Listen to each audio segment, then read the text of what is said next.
Thank you, Speaker. My question is to the Minister for Police and Counter-Terrorism.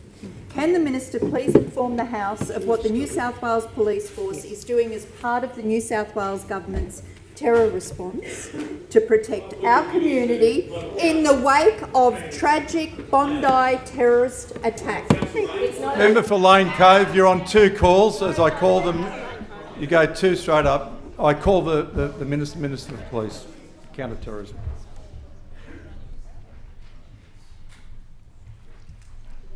Thank you very much, Mr Speaker. Mr Speaker, I'd like to thank the member for Penrith for her question. Mr Speaker, what happened in Bondi in December, we all agree, was absolutely horrific.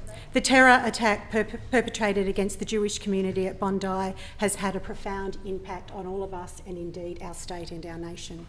Members of the Jewish community were celebrating Hanukkah, celebrating the triumph of light over darkness. The pain and anguish inflicted on the Jewish community almost defy expression. We can and must do everything we can to protect the community going forward. Firstly, Mr Speaker, I want to address the work of the New South Wales Police in their response to the terrible attack. The officers who responded displayed courage few of us could summon, and I again offer my wholehearted thanks to each and every one of them.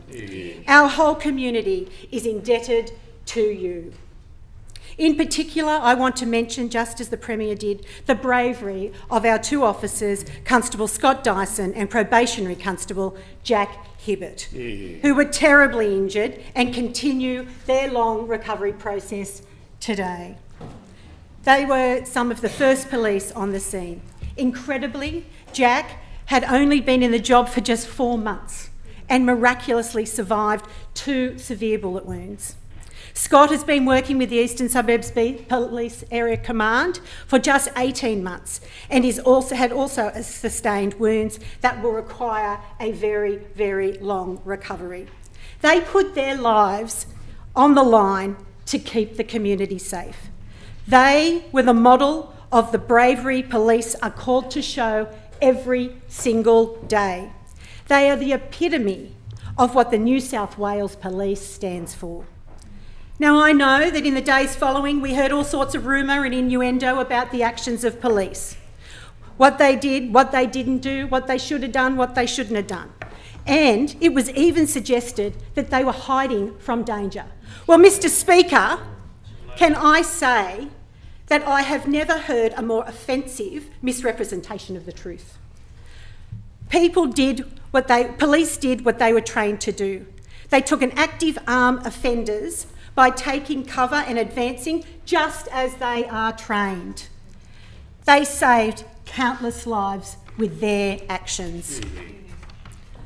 It wasn't just police that put themselves in harm's way though, Mr Speaker. I also want to acknowledge the courage of our paramedics, our surf lifesavers and everyday citizens who behave fearlessly in the face of mortal danger to help others, to save lives, to treat the injured and to comfort the distressed. Mr Speaker, they are all our heroes. Member for Penrith. Speaker, I seek an extension of time. The Minister has an additional 2 minutes. Minister. Thank you very much, Mr Speaker, and thank you, Member for Penrith. Mr Speaker, this horrifying crime demanded an urgent response from the government and from the police, and both sprung right into action. Under the Joint Counter-Terrorism Team, state and federal law enforcement launched Operation Arquez to investigate this atrocity. Operation Shelter was bolstered to ensure communities across Sydney are safe and feel safe in the wake of this terror attack. Mr Speaker, Shelter has been operating since October 2023, with officers tasked to over 61,000 different locations and activities. Their high visibility of policing acts to provide as reassurance to our community that police are there in numbers, ready to respond instantly to keep our community safe. Mr Speaker, the New South Wales Government has acted swiftly to legislative reform, including to our firearms laws in response to this horrific attack. These laws are not about punishing law-abiding firearms owners. They are to reduce risk in our community by increasing the checks and balances on firearms owners. In addition to that, police have utilised the new protest laws where the Police Commissioner is granted powers to declare public areas restricted for 14 days from assemblies following a declared terrorist event.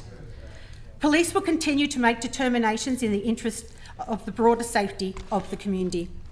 Mr Speaker, again, I want to thank the scores of police who responded with courage, dedication to duty, and to those who continue to respond through our ongoing work with Operation Shelter. And for the benefit of the House, Mr Speaker, we have not finished. If there is further legislative change we need to make no mistake, we will make it. If there is operational changes the police need to make, they will make it. But one thing's for sure, Mr Speaker, the Minns Labor government will continue to back our cops to keep our community safe.